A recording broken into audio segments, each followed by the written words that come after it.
ગુજરાતની અંદર આપણા કોલેજના સ્ટુડન્ટ્સ જ કેમ સફર કરે છે? ફેકલ્ટી માટે કેમ નિયમો નથી? જો સબમિશન ટાઈમ પર ના થાય તો પેનલ્ટી, એક્ઝામ ફોર્મ ના ભરાય ટાઈમ પર તો પેનલ્ટી, કોપી કેસ થાય તો 6 મહિનાને 1 વર્ષ સુધી સસ્પેન્ડ કરવામાં આવે છે.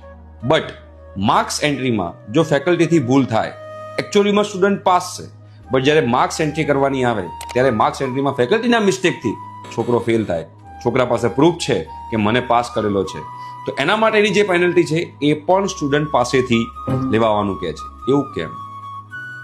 સ્ટુડન્ટ્સને એક્ઝામમાં FF ગ્રેડ આવે છે અને રીએસેસમેન્ટ રીચેકિંગમાં આપે છે ત્યારે FF ગ્રેડનો AB grade, BB grade, AA grade સુધી પહોંચી જાય છે. તો આમાં કોનો વાંક છે?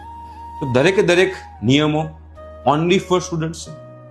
શું ફેકલ્ટી માટે કોઈ નિયમો હોવા જોઈએ કે ના હોવા જોઈએ? ગવર્મેન્ટ હોસ્ટેલની અંદર જે શૌચાલય હોય છે એની બાજુમાં ખાવાનો સામાન મૂકેલો હોય છે. આનું ધ્યાન કોણ રાખશે?